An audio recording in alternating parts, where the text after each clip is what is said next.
write down the meaning of the following words in English. মানে এই যে নিম্নলিখিত শব্দগুলোর অর্থ লিখো ইন ইংলিশ, ইংরেজিতে, and make your own sentence, এবং নিজের মতো করে বাক্য তৈরি করো উইথ দ্য গিভেন ওয়ার্ডস, যে শব্দগুলো এখানে দেওয়া আছে। ইনি 5টা কি বলছে, মেক ইউর ওন সেন্টেন্স, নিজের মতো করে সেন্টেন্স তৈরি করো। তাহলে আমরা কি করি, প্যাসেজ থেকে হুবহু লিখে ফেলি। প্রশ্নে কি বলছে, নিজের মতো করে লেখার জন্য।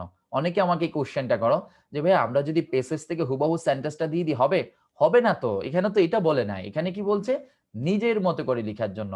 তুমি প্যাসেজ থেকে 60%, 70%, 80% হেল্প নিতে পারো, বাকিটা নিজের মতো করে প্রেজেন্টেশন করো।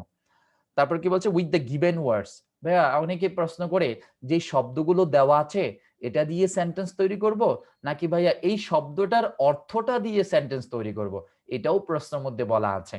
যেমন দেখো কি বলছে, উইথ দ্য গিভেন ওয়ার্ডস, যেই শব্দগুলো দেওয়া আছে সেটা দিয়ে বাক্য তৈরি করো। আর যদি থাকতো উইথ দ্য নিউ ওয়ার্ডস, নতুন শব্দ দিয়ে, তাহলে নতুন শব্দ দিয়ে আমাদেরকে বাক্য তৈরি করতে হবে। এই দুইটা বিষয় কি সবাই বুঝতে পেরেছো? যে নিজের মতো সেন্টেন্স দিব না প্যাসেজ থেকে নিব, এটা ক্লিয়ার। আরেকটা হচ্ছে কোন শব্দগুলো দিয়ে বাক্য তৈরি করব, প্রশ্নেই দেওয়া থাকবে উইথ দ্য গিভেন ওয়ার্ডস, তাহলে যে শব্দগুলো দেওয়া সেগুলো দিয়ে। আর যদি বলে যে উইথ দ্য নিউ ওয়ার্ডস, তাহলে নতুন শব্দ দিয়ে। ওকে, আচ্ছা, আমরা এখন শব্দগুলো একটু দেখবো। যেমন ইউটিলিজ, আমরা একটু দেখো মেইন আইডিয়া, সাপোর্টিং আইডিয়ার পরে আমরা এখানে আলোচনা করেছি শব্দগুলো দিয়ে। যেমন দেখো আমি এখানে শব্দগুলো লিখে দিয়েছি, তোমরা দেখো। ইউটিলিজ মানে হচ্ছে কোনো কিছু কি করা, মূল্যায়ন করা। হ্যাঁ, অর্থাৎ use something for practical purpose, কোনো কিছু বাস্তবিক উদ্দেশ্যে ব্যবহার করা মানে হচ্ছে কি করা, মূল্যায়ন করা। ওকে, তাহলে ইউটিলিজ দিয়ে সেন্টেন্স তৈরি করো যে you should utilise your time, তোমার উচিত তোমার সময় মূল্যায়ন করা। শেষ তো, প্যাসেজের সাথে মিলছে না হুবহু। হ্যাঁ, নো প্রবলেম। তারপর হচ্ছে প্রি আনসার্টেন মানে অনিশ্চিত, নট শিওর মানে কি অনিশ্চিত। ঠিক আছে, প্যাসেজে দেওয়া আছে টাইম ইজ আনসার্টেন, তুমি দিও তো লাইফ ইজ আনসার্টেন, জীবনটা অনিশ্চিত। শেষ, অসুবিধা কি, হুবহু হলো না। ঠিক আছে, প্রিসিয়াস মানে মূল্যবান, ভ্যালুয়েবল মানে মূল্যবান। যেহেতু প্রিসিয়াস মানে মূল্যবান, ভ্যালুয়েবল মানে মূল্যবান, তাহলে লিখে দাও gold is a precious metal, স্বর্ণ হয় একটি মূল্যবান উপাদান। Gold is a precious metal. শেষ। রিডিউস মানে কমানো, ডিক্রিজ মানে কমানো। আমরা প্যাসেজে পেয়েছি যে সময় কমে দেওয়া, সময়ের মূল্যায়ন কমে দেওয়া। তাহলে তোমরা দিতে পারো যে the price of this mobile is reduced, মানে প্যাসিভ ভয়েস, কমিয়ে দেওয়া হয়েছে। মোবাইলের প্রাইস কি করে দেওয়া হচ্ছে, কমিয়ে দেওয়া হয়েছে। ঠিক আছে, শেষ।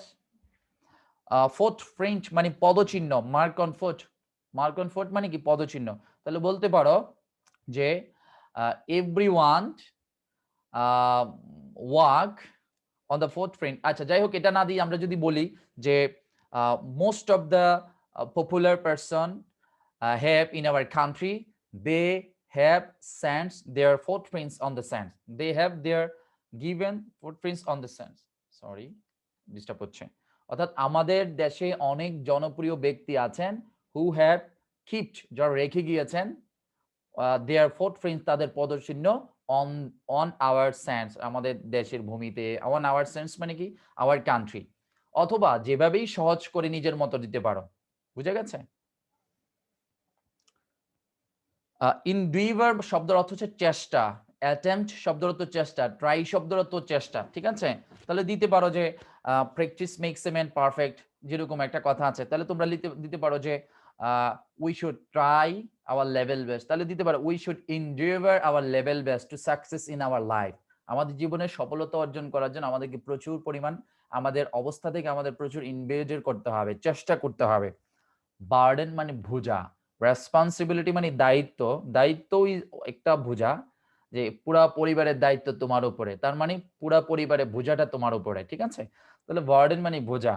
ঠিক আছে, he has a lot of burden for making his family, তার পরিবারকে মানে রক্ষণাবেক্ষণ করার জন্য তার উপরে প্রচুর দায়িত্ব রয়েছে।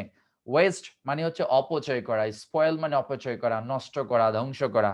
হ্যাঁ, তাহলে লিখতে পারো যে many students waste their valuable time by watching movie, by playing cricket, by gossiping with their friends, গল্প করে, খেলা দেখে, টিভি দেখে, এরকম কিছু একটা। কথা বুঝে গেছে? ভাইয়া আপনি যেভাবে সহজে বলে ফেলেন আমরা তো সেটা চিন্তা করতে পারছি না। আমরা আসলে কিভাবে সেন্টেন্স গুলো আরেকটু সহজে দেওয়া যায়। সো তোমাদেরকে প্যাসেজ থেকে কিছুটা হেল্প নিতে হবে, সেখান থেকে নিজের মতো করে রিপ্রেজেন্ট করতে হবে। সিম্পল।